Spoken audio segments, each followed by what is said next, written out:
Next on the list, I'd like to turn it over to Jessica Bazard, for our early childhood Entitled One coordinator, as well as Dr. Shane Phillips. And what they're going to walk through is they're going to walk through our academic recovery plan, as well where we are with our ESSER 3 funding planning, and I think some important dates coming up. So Dr. Phillips, take it over. And today is Dr. Phillips' birthday, so happy birthday. Saturday. Well, I'm still you're in my celebrating 40s. all week, right? I'm still in my 40s till Saturday. Till Saturday. We're going to go with that. Embrace it, man. Although this is my first board meeting where I've had to wear my glasses because I can't read. So Dr. Phillips, it is downhill from here. that's what I understand. Good evening, Madam Chair, members of the board, Dr. Little. Tonight I am presenting to you our academic recovery plan.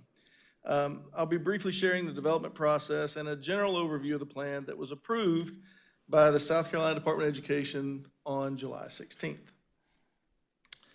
On March 11th, 2021, the American Rescue Plan Act was signed into law providing funding to schools. South Carolina will receive of that money $2.1 billion in ESSER funds. Of that $2 billion, Lexington District One will receive just under $27.3 million. These funds must be used between now and 2023. So 2 plans are required to be submitted as part of ESSER 3. Hang on a second, Dr. Phillips. Can we do something about that feedback? Anybody? What did I do?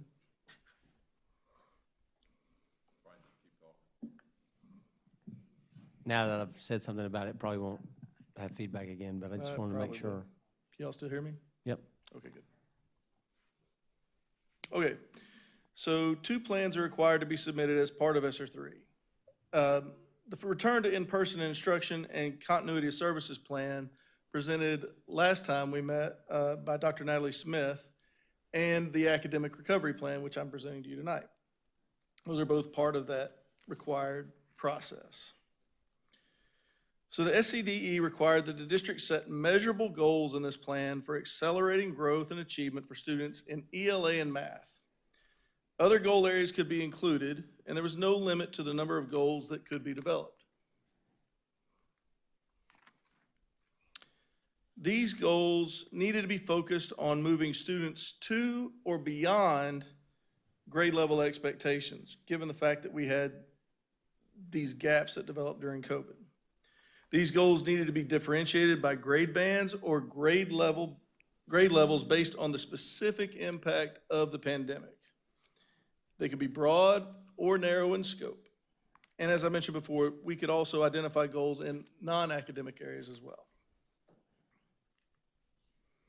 In addition to the goals, districts needed to include strategies for attaining the goals, information about how the goal addressed learning lag, a timeline for each goal, an evaluation plan, and funding sources. A draft of the plan was submitted at the end of May, and a revised copy based on feedback from the department was submitted on July 1st.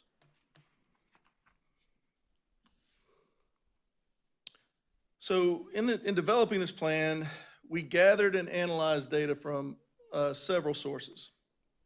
First, we looked at feedback that we had received from our Teacher Leadership Council throughout the entirety of the year.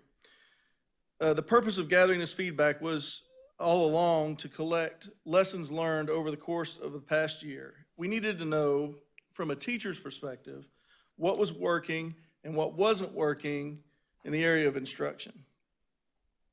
We also reached out to our school leaders to get their input on the most critical needs regarding the academic recovery of our students.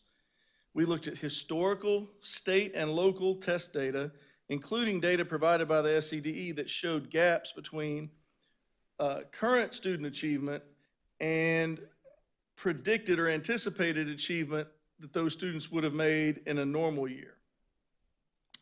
We spoke with content area coordinators about the needs that they saw with regard to instruction.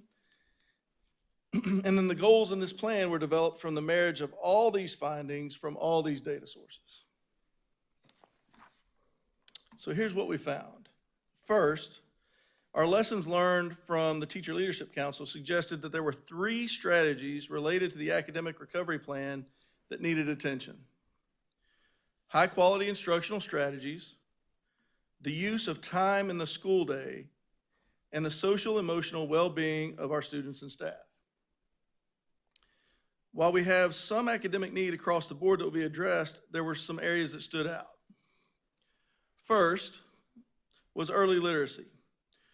Let me go back here. First was early literacy, reading and writing instruction in grades K through 3. There was substantial need in this area with our students with IEPs and our English language learners in particular. The second area was in middle school mathematics, where we saw some substantial declines and gaps between current and anticipated performance. Based on these findings, we developed 4 goals for the plan. So the first goal, goal 1, is focused on the early literacy needs that were identified. For this goal, we wanted to make sure that 2 things happened. On the interim assessments that we will be using to measure this goal, each student has a growth target based on where they score initially and the typical amount of growth a student who starts at that point makes. The first thing we would like to see is that more than half of students would meet that growth target. And secondly, that in the aggregate, they are not only meeting the growth target, but exceeding the target such that they are moving ahead of schedule to make up ground. And that is what this goal says in sort of statisticky language. But let me give you a quick example of how this works. If we pretend that we have a group of 3 students who take the test in the fall, let's say that all of them have the same growth target of 10 points. In the spring, the actual growth values for the 3 students are 7 points, 11 points, and 12 points.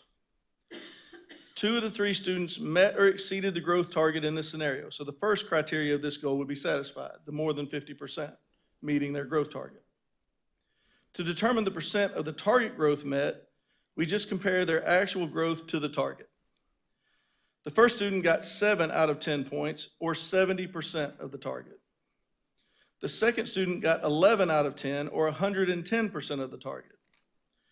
The third student got 12 out of 10, or 120% of the target. If we look at the median of those values, we find that it is 110%, so the second criteria of the goal is also satisfied. We have another goal that's very much like this. I promise I'm not going to explain it twice. So if you have questions, I'm happy to answer them about this methodology. Here are just a few of the strategies that we will use to achieve the first goal. Many of the strategies named in the plan came from the TLC lessons learned analysis and feedback from principals. So I'll let you look at these and just highlight some things that are going to come up later. First is strategies to reduce class size. And then, again, some focus on some of our higher need populations, which we'll talk about later as well.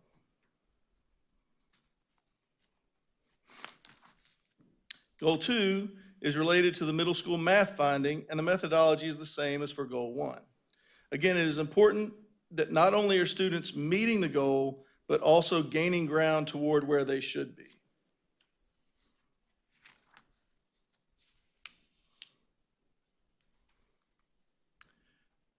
Again, here are some sampling of strategies that we'll be implementing to achieve improvement in middle school math.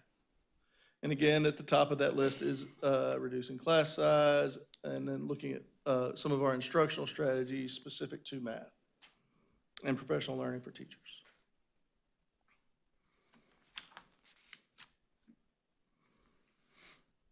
Goal 3 is about identifying and addressing instructional gaps in grades K through 12 in both ELA and math.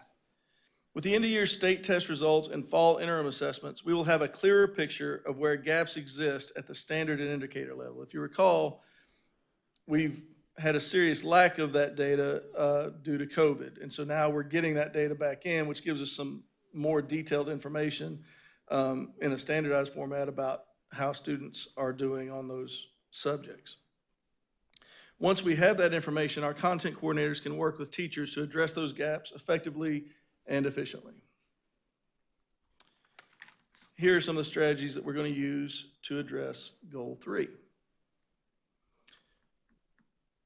And so these include using multiple measures to take a look at those content and skill gaps, and then working with teachers to embed support for those missing contents and skills. Goal 4 is related to the social emotional learning needs identified in our lessons learned.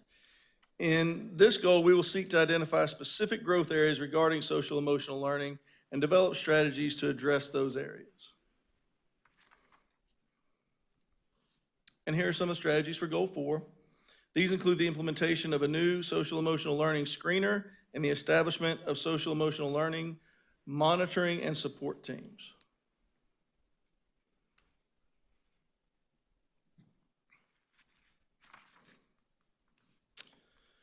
So in preparation for the budget planning process for ESSER funds, we surveyed several groups of people. We surveyed advisory groups, parents, and staff about their priorities in spending the allocation in general, as well as their priorities for addressing learning loss specifically.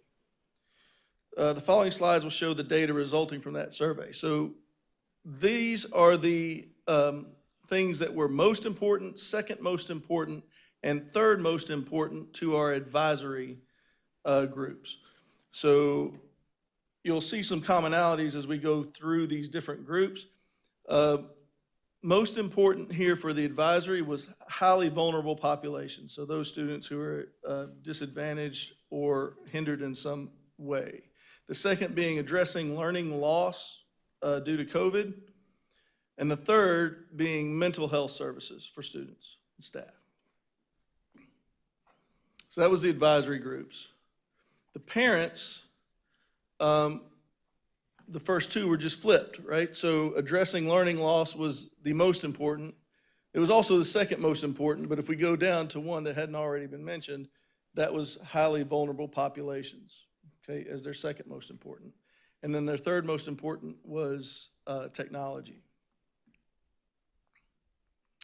And then our staff, again, their top priority was the highly vulnerable populations, and then addressing learning loss as the second priority. And the third was improving air quality.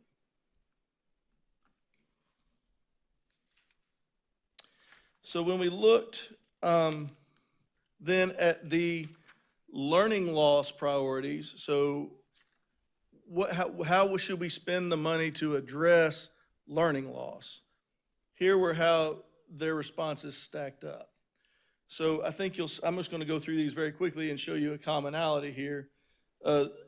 If you'll look here on this one, the top one with more than a quarter of responses was reduced class sizes in grades K through 8. Parents said the same thing, and staff said the same thing. If we go back to advisory, addition of instructional support staff, for example, highly qualified instructional assistants and substitute teachers was second for advisory. It was third for parents, and for staff, it was second. So we see the same really high priorities here. So the top three in general were reduced class sizes, additional academic assistance during the school day, addition of instructional support staff. And then they varied a little bit throughout the lower ones there. So I'll let you take a look at each of these briefly.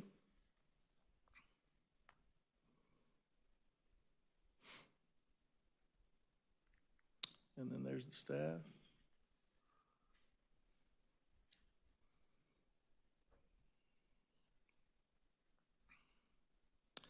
And at this time, I'm going to turn it over to Ms. Bizard, who's going to talk to you about the budget planning process that we went through.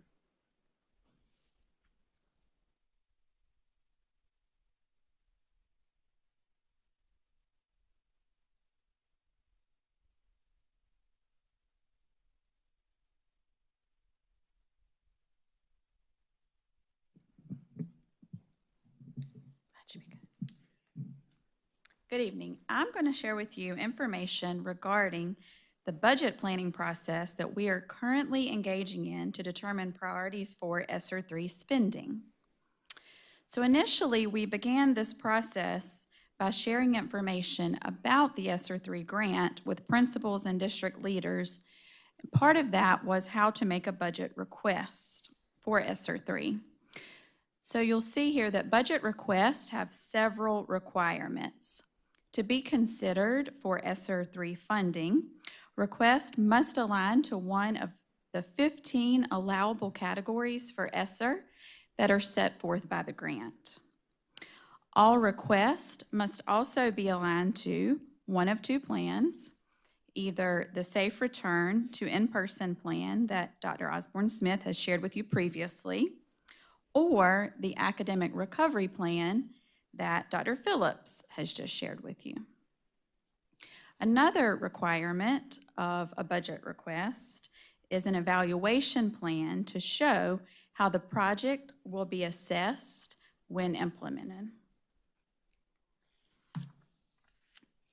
So once all budget requests were received from schools and departments, a committee made up of various departments and levels reviewed each request to determine if all of the requirements were met.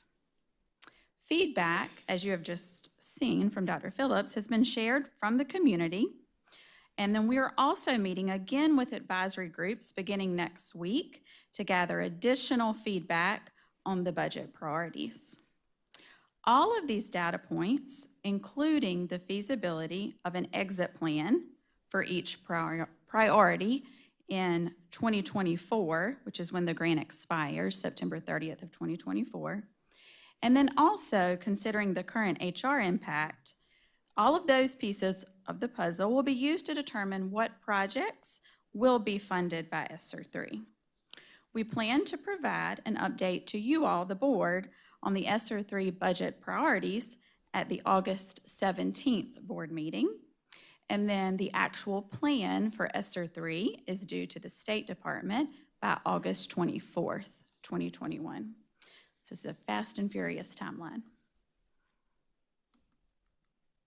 All right, and at this time, Dr. Phillips and I are happy to answer any questions that you all might have. Just a thought, a suggestion. Obviously not an educator by training, but for that goal 1, the early literacy, I would enjoy seeing some type of parent engagement for y'all to consider. As we know, these kids obviously listen and really respond to their parents. As a father of teenagers, I've lost that. But I think arming our parents to help read at home and giving them tools, and again with Dr. Rivers' advent in our executive team, I'd love tools that parents off their phone or something, because everyone has a phone, no matter what your socioeconomic status, can help read to their kids. So with that goal 1. And then goal 2, the mathematics gap in middle school, I think that really lends itself to a very strong technology solution. Those kids love to play games. They love to get tokens. I mean, there's all kinds of things which y'all already do, but something in that area in the plan. So, and then the tutoring I love. There's a lot of high school students that need extra money. And again, we got to be careful about labor laws and whatever is appropriate, but creating an internal market for either retired teachers or students to do peer-to-peer tutoring, I think is pretty powerful. You will, yeah. I was going to say, you will be happy to know that under Goal 1, the early literacy, part of that goal is to design a comprehensive family and community literacy initiative, which wasn't included as the examples. Those were just a few examples of Right. what we included. And I'd encourage you to continue to toe the line as far as teacher-student ratios, and let's really try to hold that to what we're trying to do, because that's going to be the biggest bang for the buck. Absolutely. Any other questions? Thank you. We appreciate your time.